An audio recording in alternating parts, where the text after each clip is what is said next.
अस्सलाम वालेकुम सच न्यूज के साथ मैं हूं अरसलान खोखर और मैं हूं महानूर मेराज। हेडलाइंस आपने जानी। इब्तिदा है रब्बे करीम के नाम से जो तमाम जहानों का मालिक है। ए अल्लाह अपने रसूल सल्लल्लाहु अलैहि वसल्लम और उनकी आल के सदके हमें हर किस्म जुर्म से इनकार कर दिया। उज़ैर बलोच को सख्त सिक्योरिटी में चेहरा ढांप कर और हाथों में हथकड़ियां लगाकर पेश किया गया। मजीद जानेंगे अशरफ सोलंकी से। जी अशरफ। जी बिल्कुल, इंसदादे दहशतगर्दी की अदालत ने लियारी गैंग वार के सरगना उज़ैर बलोच पर ताजुर के अगवा बराए तावान और कत्ल केस में फर्द जुर्म आयद कर दी है। फर्द जुर्म आयद करते वक्त मुलजिम से पूछा गया कि वो इस जुर्म को जुर्म कबूल कर रहे हैं, तो उज़ैर बलोच ने सर हिलाकर कहा कि वो इस जुर्म से इनकार करते हैं। मुजरिम ने सेहत जुर्म से इनकार कर दिया, जबकि इस दौरान अदालत ने उज़ैर बलोच को सख्त सिक्योरिटी में चेहरा ढांप कर बख्तरबंद गाड़ी के जरिए उसको अदालत में लाया गया था और अदालत में पेश किया गया। कमरा अदालत में पेशी के दौरान फाजिल जज ने मुजरिम को फर्द जुर्म पढ़कर सुनाया। अदालत ने कहा कि आप पर अब्दुल समद के अगवा बराए तावान और कत्ल का इल्जाम है। 10 लाख रुपए तावान तलब किया और 70,000 रुपए लेने के बावजूद मुगली को कत्ल किया। क्या आप अपना जुर्म कबूल करते हैं? जिस पर कटहरे में मौजूद उज़ैर बलोच ने नफी में सर हिलाकर सेहत जुर्म से इनकार कर दिया। अदालत ने मुजरिम के इनकार पर आईओ को गवाहान आइंदा समात पर गवाहान को नोटिस जारी करते हुए उनको अदालत में पेश करने का हुक्म दे दिया। जी अशरफ, ये भी बताइएगा, ये सेंट्रल जेल में कायम अदालत में समाअत हुई? जी बिल्कुल, ये सेंट्रल जेल में कायम अदालत में समाअत हुई है, क्योंकि उज़ैर बलोच इंतहाई जो है उसको सख्त सिक्योरिटी के तहत लाया जाता है अदालत में, और इस तमाम ऐसे केसेस की जो समातें हैं वो सेंट्रल जेल में कायम जो अदालतें हैं उनमें ही होती है। आज उज़ैर बलोच की समाअत भी सेंट्रल जेल की कायम अदालत में हुई है और उज़ैर बलोच को रेंजर्स की सख्त सिक्योरिटी में अदालत में पेश किया गया था। अशरफ, गवाहान के मुतालिक भी बताइएगा। जी बिल्कुल, इसमें केस में जब फर्द जुर्म आयद हो जाती है और मुलजिम जब अपने जुर्म से इनकार करता है तो अदालत गवाहान को नोटिस जारी करती है और उसके बाद जो केस का बाकायदा तौर पर ट्रायल शुरू होता है और उसी में गवाहान को अदालत में पेश किया जाता है। और अब जो इन्वेस्टिगेशन ऑफिसर्स हैं इस केस से मुताल्लिक जितने भी गवाहान हैं उनको अदालत में पेश करेंगे और उनसे क्रॉस क्वेश्चनिंग होगी। जी बहुत शुक्रिया अशरफ सोलंकी।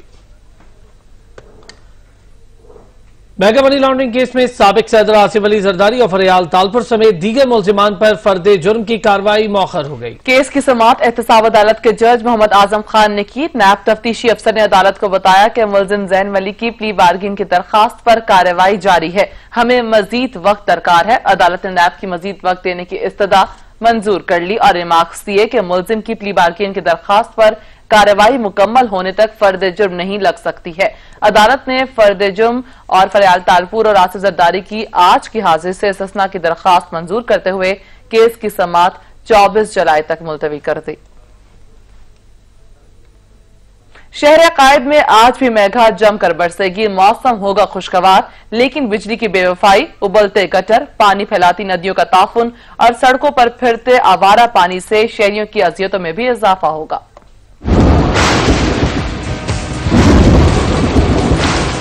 मौसम का हाल बताने वालों ने आज भी कराची में मूसलाधार बारिश की नवीद सुनाई है। इंतजामिया की बेहिसी के बायस रहमत जहमत में तब्दील हो चुकी है। खुशगवार मौसम से लुत्फ अंदोज होने के अरमान ठंडे पड़ चुके हैं। घंटों ट्रैफिक की बंदिश, बिजली की आनिया जानिया, गंदगी से भरे नाले और सड़कों पर बहते सीवरेज के पानी से शहरियों की खुशियां मान पड़ गई हैं। तेज हवा और बारिश के बायस गिरने वाले दरख्त ताहाल सड़क पर पड़े हैं। हुकूमती और इंतजामी एहलकारों की बेहिसी अरूज पर है। महकमा मौसमियात के मुताबिक शहर कैद में मतला अबर आलूद और गरज चमक के साथ मजीद बारिश होने का इम्कान है। शहर कैद में शुमाल मगरिब से हवाएं 10 किलोमीटर फी घंटा की रफ्तार से चल रही हैं, जिनमें नमी का तनासब 69% है। शहर में गुज़श्ता रोज कम से कम दर्जा हरारत 30.5 डिग्री सेंटीग्रेड रिकॉर्ड किया गया, जबकि आज ज्यादा से ज्यादा दर्जा हरारत 37 डिग्री सेंटीग्रेड तक रहने का इम्कान है।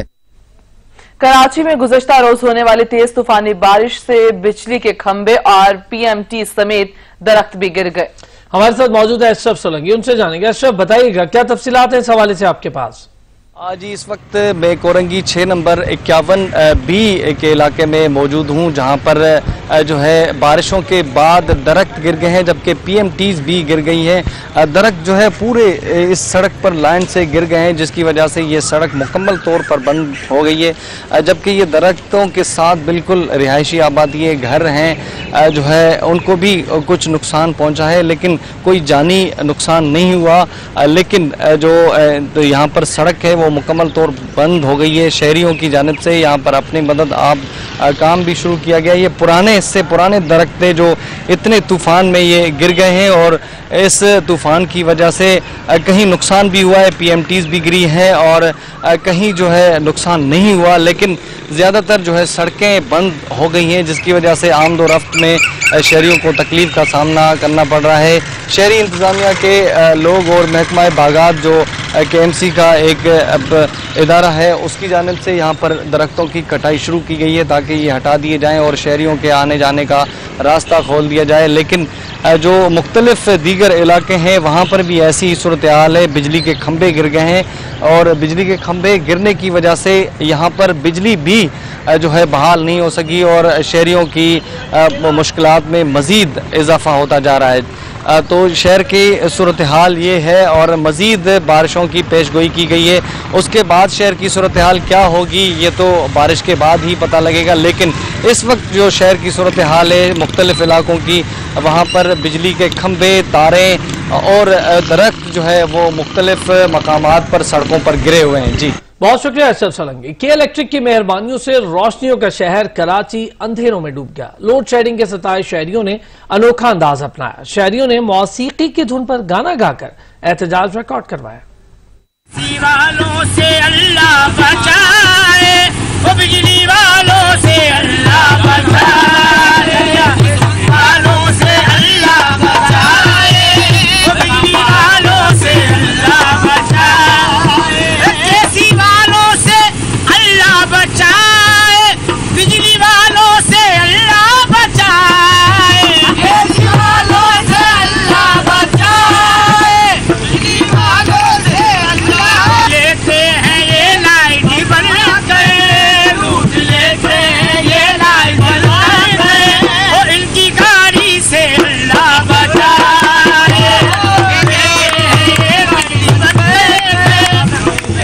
और लूट लेते हैं ये बिल भरवा गए, लूट लेते हैं ये बिल भरवा गए, लूट लेते हैं ये, वो लूट लेते हैं, लूट लेते हैं ये बिल दिखा गए, किसी की गाड़ी से अल्लाह बचाए, वालों से अल्लाह बचाए, वालों से अल्लाह बचाए।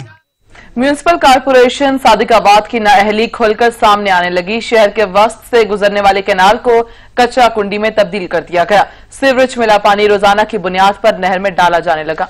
आसिफ अवान हमारे साथ मौजूद है, उनसे जानेंगे। आसिफ बताइएगा। जी बिल्कुल, मैं मौजूद हूँ सादिकाबाद के वस्त से गुजरने वाली नहर पर। अगर इस नहर की बात की जाए तो बल्दिया हुकाम की नाअहली खुलकर सामने आने लगी है। सीवरेज मिला पानी जो है वो 24 घंटे नहर में डाला जा रहा है और मेरा कैमरामैन अगर दिखा सके तो शहर के वस्त से गुजरने वाली इस किनाल पर जिसका पानी जो है वो बल्दिया की जो वाटर फिल्ट्रेशन है, जो वाटर सप्लाई है, उसके तहत तमाम यूसेज में पानी सप्लाई किया जा रहा है और इसी नहर से पानी सप्लाई किया जाता है, जिसमें बल्दिया की तरफ से सीवरेज मिला पानी डाला जा रहा है। अगर नहर के पुश्तों की बात की जाए, किनारों की बात की जाए तो किनारों को जो कचरा कुंडी में तब्दील कर दिया गया है। बल्दिया एहलकार व अफसरान की ये नाअहली है खुल के सामने आने लगी है। अगर ओवरऑल बात की जाए तो नहर किनारे जो ग्रासी प्लाट होते हैं उनको खूबसूरत बनाया जाता है ताकि शहरी जो है वहाँ सुबह सवेरे जो है वॉक कर सकें और अपने बच्चों के साथ पुरफजा माहौल में आ सकें। मगर यहाँ पर बल्दिया एहलकारों की नाअहली जो है वो वाज़ेह तौर पे सामने आने लगी है। शहरी हमारे साथ मौजूद हैं, इस वक्त उनसे बात करते हैं, वो इस बारे में क्या कहते हैं। जी हम यहाँ के मुकामी हैं। ये नहर में जो है ना वाटर सप्लाई सिस्टम लगा हुआ है। हमारे घरों में जो है वाटर सप्लाई पानी आता है, हमारे बच्चों को पीने के लिए मिलता है। जो पानी है उसमें जो सीवरेज का जो भी सिस्टम है ना उसमें लगा दिया गया है। कचरा जो है बल्दिया सारा कचरा जो है इसमें डालती है। हमारे बच्चों को जो है बीमारियों से तहफ़्फ़ुज़ दिया जाए ताकि जो है ना बच्चे खुश रहें और बीमारियों से पुरसकून रहें। तो हमें मुतालबा है गवर्नमेंट पाकिस्तान से कि जो है ना ये सीवरेज और गंदा जो कूड़ा करकट है इसको हटाया जाए। शहरी की बात आपने सुनी, उनका यही कहना है कि बच्चे बीमार हो रहे हैं, सीवरेज का पानी जो नहर में डाला जा रहा है यही पानी हम घरों में इस्तेमाल करते हैं, जिससे तरह तरह की बीमारियां फूटने का खदशा है। बहुत शुक्रिया आसिफ। मुल्तान में मुख्तलिफ मकामात पर बिजली की लटकती तारें मौत के फंदे बन चुकी हैं। नवाज शहर सब डिवीजन में हालात अबतर हो चुके हैं। नौजवान की मौत के बावजूद अफसरान की बेहिसी खत्म नहीं हो रही और लटकती तारों के ढेर अवाम के लिए अजियतनाक है। मजीद जाने के अहमद काशिफ से। जी अहमद।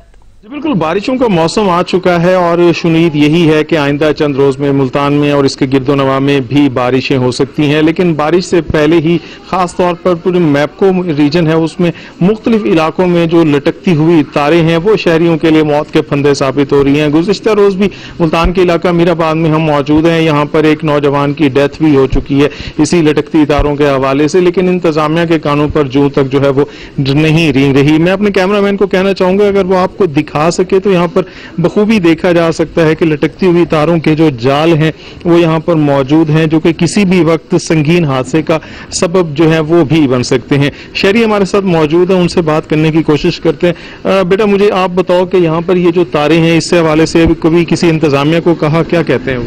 नहीं, काफ़ी परेशानी होती है। हमने कई लोगों को भी कहा, बाप्टा को भी कहा, कंप्लेन किया, लेकिन कोई भी नहीं आता। पिछले दिन डेथ भी हो गई इसी वजह से, लेकिन कोई एक्शन नहीं हुआ इसके खिलाफ। हमारा मुतालबा है इस तारों को ऊपर कराया जाए और हरकत में आए मैपको। सही जी, बिल्कुल जरूरी भी है इस हवाले से कि मैपको जो है वो अपनी जिम्मेदारियों को समझे और ये जो लटकती हुई तारें हैं, मौत के फंदे हैं, इनको बेहतर करने के हवाले से इकदाम किए, क्योंकि मेंटेनेंस के नाम पर जो है वो पैसे तो जरूर ले लिए जाते हैं, लेकिन मेंटेन करने के हवाले से इकदाम जो है वो बहुत शुक्रिया काशिफ। नून लीग की रहनुमा ख्वाजा आसिफ इस वक्त इस्लामाबाद में न्यूज कॉन्फ्रेंस कर रहे हैं। इंडस्ट्रियल प्रोडक्शन के ऊपर भी इफेक्ट होगा। इन्होंने एक दफा फिर जो हमने फर्नेस ऑयल से बिजली की प्रोडक्शन जो है उसका मिक्स बेहतर करने के लिए RLNG के 3 प्लांट्स लगाए। एक प्लांट जो है नवंबर में इंशाल्लाह ताला हमारे वक्त का शुरू हुआ, तरीमू, वो भी इफ्तिताह हो जाएगा। ये सारे इसलिए किए गए थे कि बिजली का मिक्स जो है बेटर हो, लोगों को बिजली जो है वो मुयस्सर आए, सस्ती बिजली मुयस्सर आए।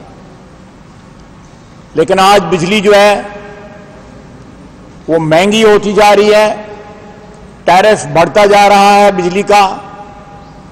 बिजली चाहे वो इंडस्ट्री के लिए हो, डोमेस्टिक कंज्यूमर के लिए हो, सब के लिए जो है, कमर्शियल कंज्यूमर्स के लिए, सब के लिए बिजली महंगी होती जा रही है और साथ नापेद होती जा रही है। इस सूरत हाल में बिजली की किल्लत जो है वो हमारी इकोनॉमिक जो है, जो अबतर हालात हैं हमारी मईशत के, उसमें और ज्यादा इजाफा होगा, सूरत हाल और गंभीर हो जाएगी। जितने वादे थे कंटेनर पे, पहले जरा थोड़ा दूर लगा सुप्रीम कोर्ट के बाद, फिर इस गेट के पास इनका कंटेनर लगा रहा। हमें भी आवाज आती थी कि मासूफ उस वक्त क्या फरमा रहे थे और आज क्या फरमा रहे हैं। हो सकता है उनकी यादाश्त जो है कमजोर हो, लेकिन अवाम की यादाश्त जो है वो मजबूत है अल्लाह के फजल से। उनको याद है ये कंटेनर पे क्या कहते थे और बरसरे इक़्तिदार आके इन्होंने किन वादों की तकमील का वादा किया था। तो हम इंशाअल्लाह ताला बिजली की किल्लत के ऊपर, पेट्रोल की किल्लत पे, चीनी और गंदम की किल्लत पे, गंदम जो है 1 महीना पहले फसल कटी है, अप्रैल और मई में हमारी फसल कटी है पंजाब में खुसूसन, और आज आटा जो है वो पंजाब में महंगी तरीन सतह पे पहुंचा हुआ है। हुकूमत की सरपरस्ती में इस वक्त माफिया पल रहे हैं। अगर कम थे उनकी तादाद में भी इजाफा कर दिया गया है। कोई यूटिलिटी स्टोर्स के जरिए किसी को ओबलाइज किया जा रहा है, किसी को ईसीसी के जरिए किया जा रहा है, किसी को काबीना के जरिए किया जा रहा है। एक लंबी दास्तान है। ये इतनी तेज रफ्तारी के साथ माफिया की सरपरस्ती कर रहे हैं कि उसका ट्रैक रखना भी जो है मुश्किल है।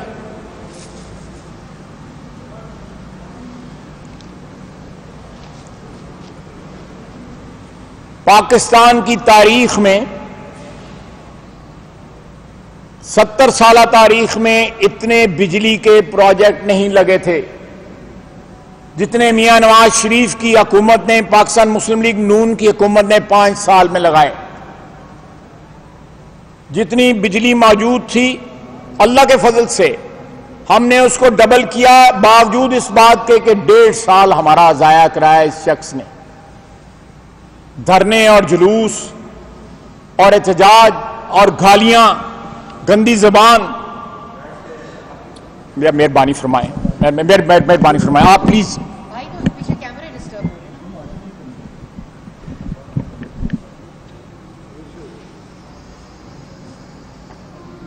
इस सूरत हाल में एक जो है 4-5 साल इनके पास हुकूमत रही केपी की। केपी का एक प्रोजेक्ट दिखा दें, एक प्रोजेक्ट दिखा दें जो बिजली का इन्होंने लगाया हो। हमने इनको हाइडल पावर का जो प्रॉफिट था जो 1993 से पेंडिंग था, हमने 72 अरब रुपया इनको दिया। एक प्रोजेक्ट दिखा दें, एक प्रोजेक्ट। कोई प्रोजेक्ट नहीं इन्होंने लगाया केपी में। इनके पास अपॉर्चुनिटी थी, आज भी उस वक्त के इनके शुरू हुए प्रोजेक्ट जो हैं वो मकबरे बने हुए हैं जिनमें बीआरटी सरफहरिस्त है। मियां नवाज शरीफ के शुरू हुए प्रोजेक्ट कोई आधा था, कोई 25% था, कोई 75% था। आज उनके ऊपर तख्ती लगा के ये क्रेडिट लेने की कोशिश कर रहे हैं और अवाम के इज्तिमाई शाऊर की तौहीन कर रहे हैं। हम इस मुश्किल वक्त में इंशाअल्लाह ताला अवाम के साथ खड़े हैं और इस हुकूमत की नाकामी, नाअहली और करप्शन को बेनकाब करते रहेंगे।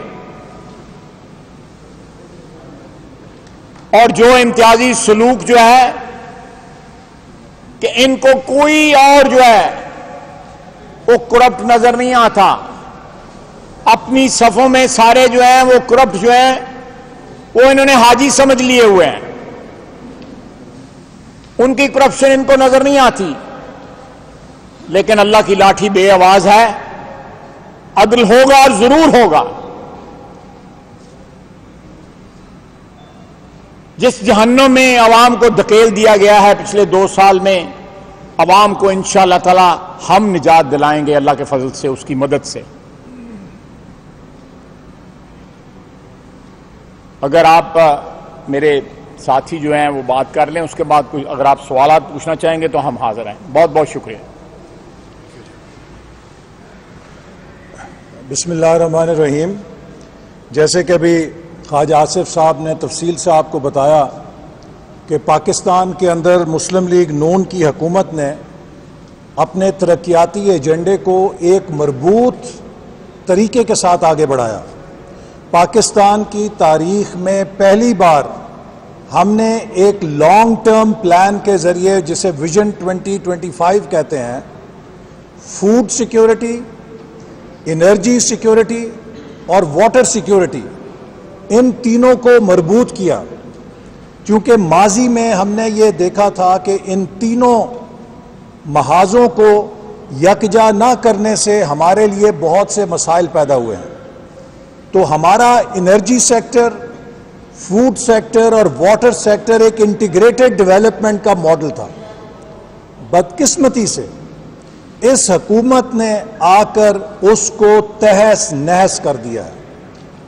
जो पाकिस्तान में फूड सिक्योरिटी, वाटर सिक्योरिटी और एनर्जी सिक्योरिटी को मिला के हमने मुल्क की तरक्की का रोड मैप बनाया था, उसे इन्होंने डस्टबिन के अंदर फेंक दिया है।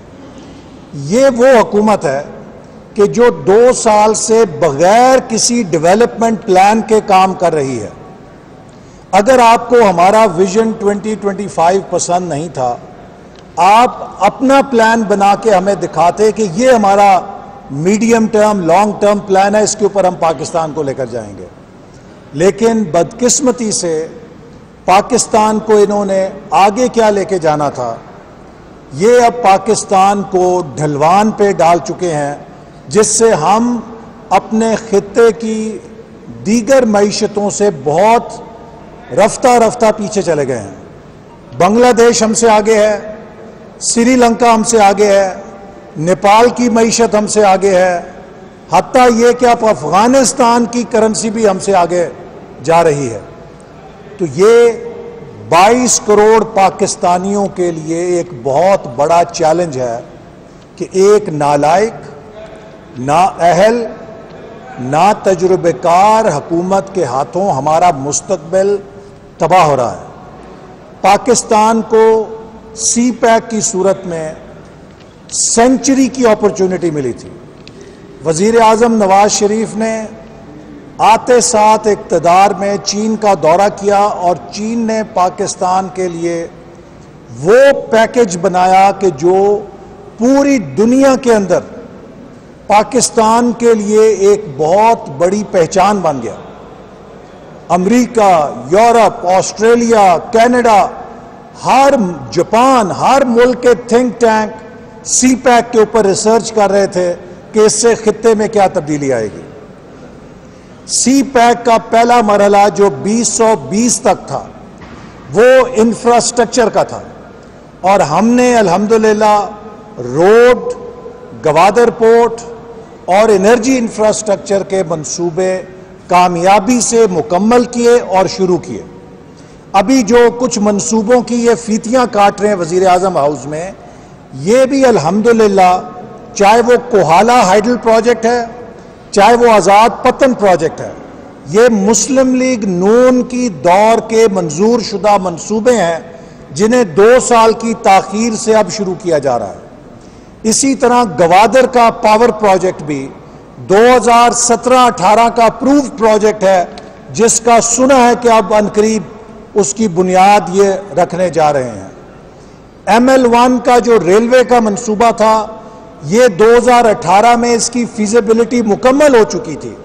इसे 2018-19 में शुरू किया जाना था, लेकिन इन्होंने पिछले साल बजट में उसके लिए कोई पैसा मुख्तस नहीं किया, लिहाजा वो नहीं शुरू हुआ। इस साल सिर्फ 6 अरब रुपया रखा गया है और 6 अरब रुपया उस तकरीबन 7.25 अरब डॉलर के मंसूबे के लिए, जब आप 6 अरब रुपया रखते हैं बजट में, इस रफ्तार से 197 साल में मुकम्मल होगा। यानी कि उसमें टोकन एलोकेशन की है, जिससे उसकी शायद वो मंसूबे की जो मोबिलाइजेशन भी पूरी ना हो सके। तो इनकी जो गैर संजीदगी और ना वाकफियत थी, बल्कि सी पैक दुश्मनी जो थी इनमें, जब प्रेसिडेंट शी आए 2014 में, 15 में, बल्कि 14 में उन्होंने आना था, फिर वो 15 में आए, तो इमरान खान कंटेनर से खड़ा होकर यह कह रहा था कि चीन के सदर पाकिस्तान को महंगे कर्जे। खबरों का सिलसिला जारी रहेगा, एक ब्रेक के बाद हमारे साथ रहिएगा। कराची में आज से मॉनसून के पहले स्पेल का आगाज होगा। शहर में तूफानी हवाएं चलने का इम्कान है। हवा की रफ्तार 40 किलोमीटर फी घंटा हो सकती है। मजीद जानेंगे अशरफ सोलंकी से। जी अशरफ।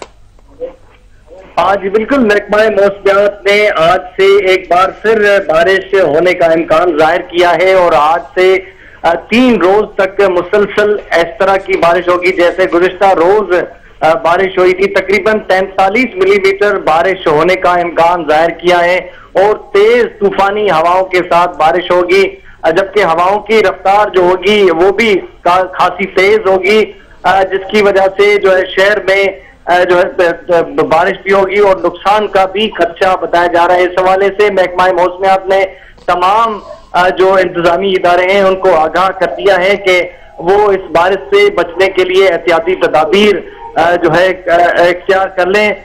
डायरेक्टर महकमा मौसमियात सरदार सरफराज के मुताबिक जो है आज भी गरज चमक के साथ बारिश का इम्कान है। अशरफ सलंगी हमें आगाह कर रहे थे, शुक्रिया आपका। डायरेक्टर इमट सरदार सरफराज ने कहा कि कराची में आज भी बारिश का सिस्टम जनूब मशरिक में मौजूद है। मौजूदा सिस्टम में गुज़श्ता रोज की तरह शिद्दत मौजूद है, बादल भी मौजूद हैं, लेकिन हफ्स भी है। गरज चमक के साथ आज भी बारिश का इम्कान है।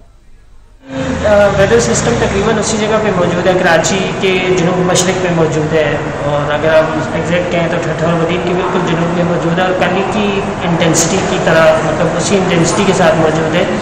और इस वक्त तो मौसम आपके सामने पार्टी क्लाउडी है, लेकिन हफ्स भी बहुत है। तो party cloudy and humid day है, लेकिन दोपहर के बाद चांसेस है कि दोबारा बिल्डअप हो, रेन और गरज चमक के साथ बारिश का इम्कान है आज भी। और वही है कि किसी जो शहर के जनूबी हिस्से हैं और मशरकी हिस्से हैं उनमें ज़्यादा बारिश होने का इम्कान है, क्योंकि सिस्टम जनूब मशरक में मौजूद है, तो इस तरह पास करेगा तो उस एरिया में ज़्यादा बारिश होने के इम्कान है। लेकिन ये कुछ कह नहीं सकते, किसी जगह में हल्की बारिश होती है, कहीं मॉडरेट होती है, हैवी मानसून की बारिश ऐसे ही होती है। सिस्टम जो ये है लो प्रेशर एरिया, इसको निकलने में 2 दिन लगेंगे यहाँ से ना कम अज़ कम, क्योंकि बहुत स्लो मूविंग वो है सिस्टम। तो आज का दिन भी रहेगा ये, और कल का दिन भी। तो आज भी ये स्पेल हो जाए आफ्टरनून में, फिर रात में भी हो सकता है, और फिर कल भी हो सकता है ये। तो अभी कल शाम तक जाके ना ये सिस्टम कराची के इस एरिया से आगे निकलेगा वेस्ट की तरफ, या फिजल आउट हो जाएगा, या ये कि ओमान के साइड की तरफ निकलेगा, तो फिर मौसम बहाल होगा परसों से। कोरोना वायरस के फैलाव को रोकने के लिए वफाकी दारुल हुकूमत इस्लामाबाद में स्मार्ट लॉकडाउन जारी है, जिसके बायस कोरोना मरीजों की तादाद में कमी हो रही है, जबकि जिला इंतजामिया कोरोना के हसास इलाकों को बंद करने पर भी गौर कर रही है। मजीद जानेंगे असलम खोकर से। जी असलम।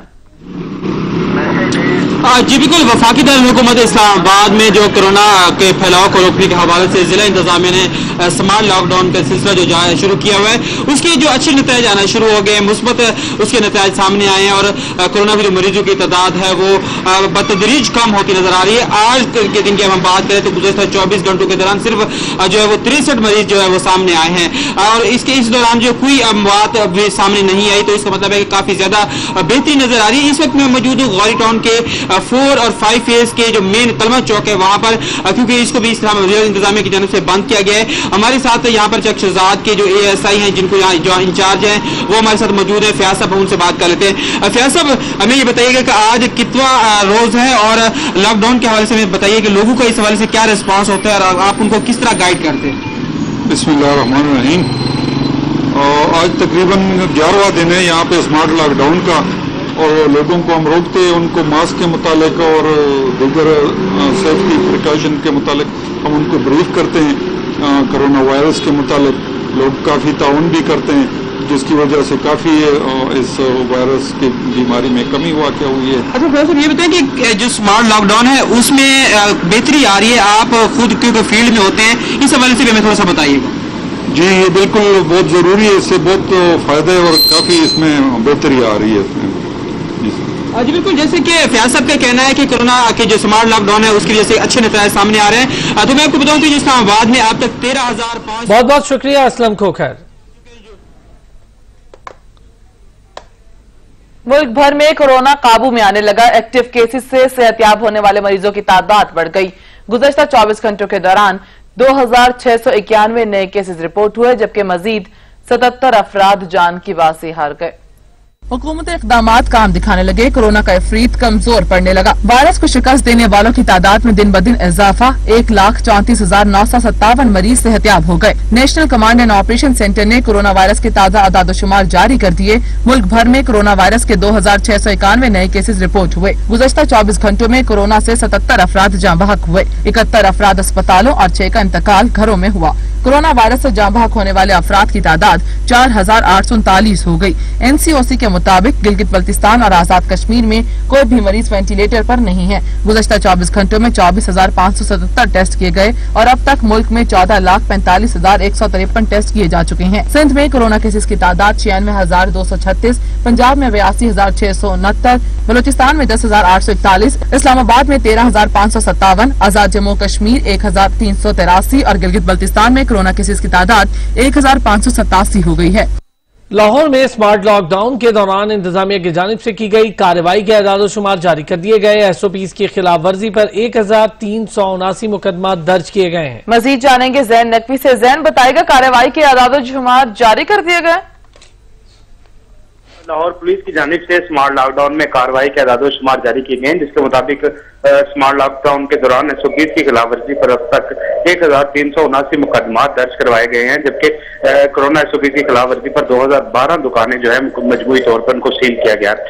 CCP लाहौर जुल्फ़िकार मीर के मुताबिक पुलिस ने 2400 से ज्यादा मार्केट्स और बाजारों में 57,615 दुकानों को तहाल चेक किया है और मामूली खिलाफवर्जी पर अब तक 45,882 दुकानदारों को वार्निंग देते हुए एजुकेट भी किया जा चुका है। जबकि इसके साथ साथ CCP लाहौर का मजीद कहना था कि शहरी अपनी और दूसरों की हिफाजत के लिए जो है वो हुकूमती SOPs पे जो है वो अमल दरामद करें और मास्क को जो है वो यकीनी बनाएं। जबकि उनका इसके अलावा अगर बात की जाए तो इसके साथ साथ लाहौर में जो है वो कोरोना SOPs की अमल दरामद के लिए जो है वो पुलिस की जानिब से टीमें भी तश्कील दी गई हैं, जो कि मुख्तलिफ बाजारों और मुख्तलिफ मार्केट्स में जाके जो है SOPs को चेक करती हैं और खिलाफवर्जी करने वालों के खिलाफ जो है वो कार्रवाई की जाती है। अब तक अगर बात की जाए तो मजमूई तौर पर 1379 मुकदमा।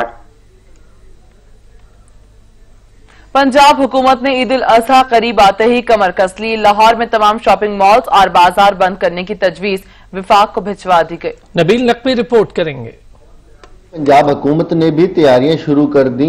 एक जानिब अगर मवेशी मंडियां कोरोना SOPs के साथ लगाने की इजाजत दी गई तो दूसरी जानिब हुकूमत पंजाब ने लाहौर में 25 जुलाई से तमाम बड़े शॉपिंग मॉल्स और बाजार बंद करने की तजवीज भी वफाक को भिजवा दी। सबसे पहले ये है कि अगर 25 को ये दोबारा बंद करेंगे, आ गई हम भूखे मर रहे हैं। पहले भी लॉकडाउन हुआ है, बहुत जलील हो गए हम, कारोबार खत्म हो गए, मईशत खराब हो गई।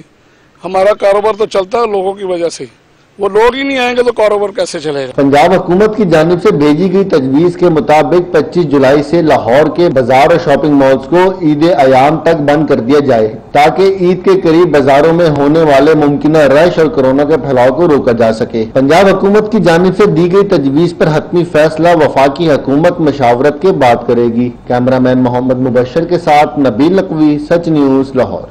बलूचिस्तान के हॉस्पिटल्स को वेंटिलेटर्स की फराहमी जारी है। NDMA के मुताबिक मजीद 40 ICU वेंटिलेटर सूबे के हवाले कर दिए गए हैं। मजीद जानेंगे कामरान चौधरी से। जी कामरान। जी बिल्कुल, सूबों को तिब्बी डॉक्टर सामान की जो 10वीं तरतीब थी वो कल गुज़िश्ता रोज जो NDMA की जानिब से मुकम्मल की गई थी और आज जो है वो NDMA की जानिब से बलूचिस्तान को 40 ICU वेंटिलेटर जो है वो काम किए गए हैं। तर्जुमान NDMA के मुताबिक बलूचिस्तान को 80 बाईपैप वेंटिलेटर्स भी फ्राहम किए गए हैं। इसके अलावा 200 नेजल कनोला और 200 फिंगर प्लस ऑक्सीमीटर्स जो है वो भी बलूचिस्तान को दिए गए हैं। इसके साथ साथ तिब्बी सामान की जो 11वीं खेप है उसका बाकायदा से जो है वो इस रवां हफ्ते जो है वो आगाज कर दिया जाएगा तमाम सूबों को तिब्बी सामान के लिए। ठीक, बहुत शुक्रिया कामरान चौधरी। इस्लामाबाद में महंगाई का राज बरकरार है। अशियाए खुरनोश की कीमतों में इजाफा भी कंट्रोल ना हो सका। फल हो या सब्जियां या फिर दालें, सबके दाम आसमान से बातें कर रहे हैं। बात करेंगे सहरिश खान हमारे साथ मौजूद है। सहरिश, बताइएगा महंगाई के हवाले से। जी अरसलान, इस्लामाबाद के अंदर महंगाई का राज है और तमाम सभी चीज़ों की जो कीमतें आसमान से बातें करती हुई दिखाई देती हैं। टमाटरों की कीमतें जो हैं वो 100 रुपये फी किलो तक पहुंच गई हैं, जबकि प्याज 80 रुपये। उसी तरह से जो फलों की कीमतें हैं वो भी कुछ कम नहीं है। आम तकरीबन 250 से 300 रुपये फी किलो यहाँ पर अच्छे फरोख्त हो रहे हैं। इसके अलावा जो आड़ू और खुबानी है वो भी 200 से 250 रुपये फी किलो यहाँ पे फरोख्त हो रही है। हमारे साथ शहरी भी मौजूद हैं, इनसे बात करते हैं। महंगाई की क्या सूरत हाल देख रहे हैं, किस हद तक परेशानी का सामने आवाम को? महंगाई इस कदर हो गई है कि हम लोग कुछ खरीद नहीं सकते हैं। जो गरीब आदमी है वो तो सिर्फ देख के जब इनके रेट सुनता है तो वो परेशान हो जाता है, वो खरीद तो सकते ही नहीं है। तब्दीली हम तो सोच रहे थे कि तब्दीली आएगी, इमरान खान साहब आएंगे कोई तब्दीली लाएंगे, उन्होंने ये तब्दीली लाई है कि हम सिर्फ देख ही सकते हैं, खरीद तो कुछ सकते ही नहीं है। बिल्कुल, इनका भी कहना है कि जो चीजें हैं उनको सिर्फ देखा ही जा सकता है, खरीदा नहीं जा सकता। आवाम की पहुंच से बिल्कुल बाहर होती जा रही है तमाम तरह अशिया।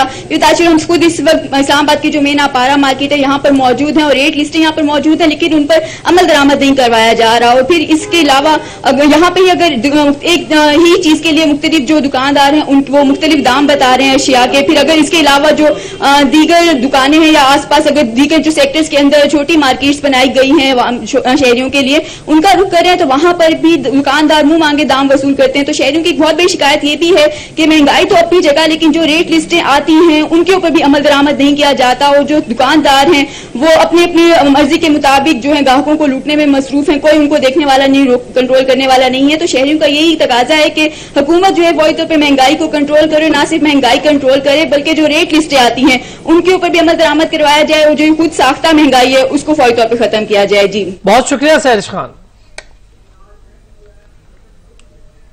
बलूचिस्तान में आटे का बहरान फिर से सर उठाने लगा है। कोयटा समेत सूबे भर में मुनाफाखोरों ने आटे की कीमतों में मजीद इजाफा कर दिया है। रिपोर्ट करेंगे अब्दुल गनी काकड़। वादी कोयटा और बलूचिस्तान के दीगर इलाकों में हुकूमती अदम तवज्जही के बायस यूं तो दीगर अशयाए जरूरिया की कीमतों में बेतहाशा इजाफे से शहरी पहले ही मुश्किलात का शिकार थे, मगर मुनाफाखोरों ने आटे की कीमतों में भी मजीद मनमाना इजाफा कर दिया है। कोयटा के ओपन मार्केट में 2200 रुपए के हिसाब से फरोख्त होने वाले फी 50 किलोग्राम आटे के एक तेले की कीमत बढ़ाकर 2800 रुपए मुकर्रर कर दी गई है। अक्सर दुकानों में सरकारी नरखनामे भी अवेजा नहीं किए गए हैं। बड़े बड़े ताजिर हैं या डीलर वो मुनाफाखोरी कर रहे हैं, वो अपने साल स्टोर करके ज़्यादा महंगे बेचने के लिए कर रहे हैं, और गवर्नमेंट को ये चाहिए गरीबों को रिलीफ दें, गरीबों को कुछ पहुँचे, गरीबों को कुछ नहीं पहुँच रहा है। गवर्नमेंट इन चीज़ों पे नज़र रखे कि कहाँ कहाँ रुकावटें हैं, कौन कौन इसको ब्लैकमेल करता है, कौन कौन हुकूमत को परेशान करता है। तो गवर्नमेंट की नज़र में तो होता है, लेकिन अगर गवर्नमेंट एक्शन नहीं लेती तो फिर तो ये हर बंदे की अपनी मर्जी है, वो अपनी मर्जी करता है। इधर दूसरी जानिब फ्लोर मिल्स एसोसिएशन के मुकामी रहनुमा अब्दुल अली कहते हैं कि आटे की कीमतों में इजाफे की एक अहम वजह गंदुम की अदम दस्तियाबी है, क्योंकि निजी फ्लोर मिल्स पर ओपन मार्केट से गंदुम की खरीदारी पर पाबंदी आयद की गई है।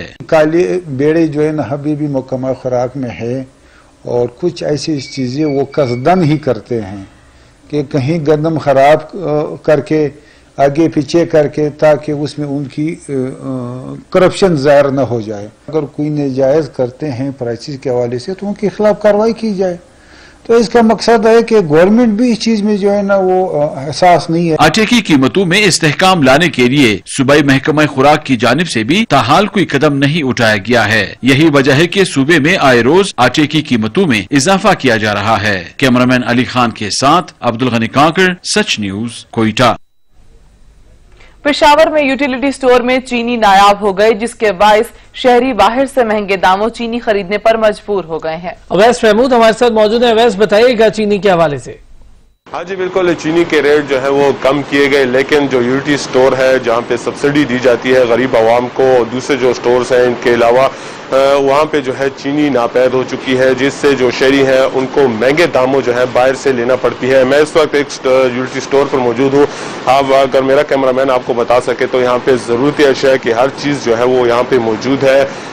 जो चीनी है वो यहाँ पे दस्तयाब नहीं है क्योंकि वो सस्ती हो चुकी है, जबकि जो बाहर है वो 85 से 90 रुपए किलो जो है वो फरोख्त की जा रही है। जबकि यहाँ पे जो थी हुकूमत ने जो सब्सिडी दी थी 70 रुपए किलो फरोख्त करने का कहा था, लेकिन यहाँ पे जो है वो चीनी नापैद हो चुकी है, जिससे जो शहरी हैं वो भी काफ़ी परेशान दिखाई दे रहे हैं। लेकिन यहाँ पे हर चीज़ जो है वो मौजूद है, ज़रूरत अशिया की, तेल है, घी है, यहाँ पे अशिया खुदनोश की जो चीज़ें हैं, दाल चावल चीनी, दाल चावल सब कुछ यहाँ पे मौजूद है, लेकिन चीनी जो है वो नापैद हो चुकी है। हमारे साथ शहरी भी मौजूद है, हम उनसे भी बात करते हैं कि वो क्या कहते हैं इस हवाले से। अरे सर, क्या कहेंगे, चीनी जो है वो सस्ती की गई है लेकिन यूटिलिटी स्टोर पर नहीं है, तो इस हवाले से आप क्या कहेंगे? देखिए, ये लोग जो चीज़ सस्ती करते हैं वो मार्केट से गायब हो जाती है। पहले आटा सस्ता किया गया था, वो मार्केट से गायब हो गया था। अब चीनी लोगों ने सस्ती की है, तो होना ये चाहिए था कि यहाँ पे यूटिलिटी स्टोर में, शॉप्स पर सस्ते दामों में, वाफिर मकदार में मिलती, लेकिन नहीं मिल रही। यूटिलिटी स्टोर पे मिलती नहीं है, और अगर हम बाहर से लें तो वो महंगे दामों पर महंगा करके बेचते हैं। तो हुकूमत को चाहिए कि जो ज़ख़ीरा अंदोज़ करने वाले हैं, जो महंगा बेचने वाले हैं, उनके खिलाफ एक्शन लिया जाए, ताकि जो गरीब लोग हैं उनको सब्सिडी दी जाए। हाँ जी बिल्कुल, जैसे कि आपने शहरी की बात सुनी, शहरी का भी यही कहना है कि जो सब्सिडी दी गई है उस लिहाज से जो है यूटिलिटी स्टोर पर जो है वो चीनी मौजूद होनी चाहिए, लेकिन यहाँ पे जो है चीनी गायब कर दी गई है, जिसकी वजह से इनको शदीद मुश्किलात का सामना दरपेश है। इसी वजह से हुकूमत से अपील करते हुए दिखाई दे रहे हैं कि हुकूमत जो है इस पर काबू पाए ताकि जो गरीब अवाम है उसको रिलीफ मिल सके। बहुत शुक्रिया अवैस महमूद। गुजरांवाला में शहर में बनाए जाने वाले 4 रेलवे फाटक पर ना तो अंडरपास बनाया गया और ना ही ओवरहेड ब्रिज बनाया गया। गुजरांवाला में मोटरसाइकिल सवारों के लिए बनाया जाने वाला ओवरहेड ब्रिज अरसा दराज से टूट फूट का शिकार है। मजीद जानेंगे मोहम्मद अली इकबाल से। जी अली। हाँ जी बिल्कुल, गुजरांवाला शहर में 4 ऐसे रेलवे फाटक हैं जहां ना तो कोई अंडरपास बनाया गया ना ही कोई ओवरहेड ब्रिज है। ये शहर के एन वस्त में वाक़या गोंदलाला फाटक है जहां पर मोटरसाइकिल सवारों के लिए ओवरहेड ब्रिज बनाया गया था, लेकिन अगर मेरा कैमरामैन आपको दिखा सके तो ये जगह जगह से टूट फूट का शिकार है। यहाँ पर लोगों ने अपनी मदद आप के तहत बांस और रस्सियां लगाई हुई हैं, यहाँ पे घरे पड़ चुके हैं और जंग के बाइस जो है वो खस्ता हाली का शिकार हो गया। जब यहाँ से ट्रेन गुजरती है तो ये पुल जो है एक कश्ती की मानक जो है वो झूलता है। इंतजामिया और मुतल्लिका अदारों की गफलत की ये भीड़ चढ़ चुका है। शहरियों का हुकूमत और इंतजामिया से ये मुतालबा है कि या तो इस पुल की जल्द अज जल्द तमीर और मुरम्मत करवाई जाए या फिर इसको बंद कर दिया जाए ताकि किसी भी बड़े हादसे से बचा जा सके। जी बहुत शुक्रिया मोहम्मद अली। इस्लामाबाद के एहतसाब अदालत में जाली अकाउंट्स नहर ख़याम में प्लॉट की गैर कानूनी अलॉटमेंट रेफरेंस की समाअत हुई। तफ्तीशी अफसर का कहना था कि नहर ख़याम रेफरेंस में भी मुलजिम जैन मलिक की प्ली बार्गिन की दरखास्त पर कार्रवाई जारी है। जल्द कार्रवाई मुकम्मल करके रिपोर्ट अदालत में जमा करवा दूंगा।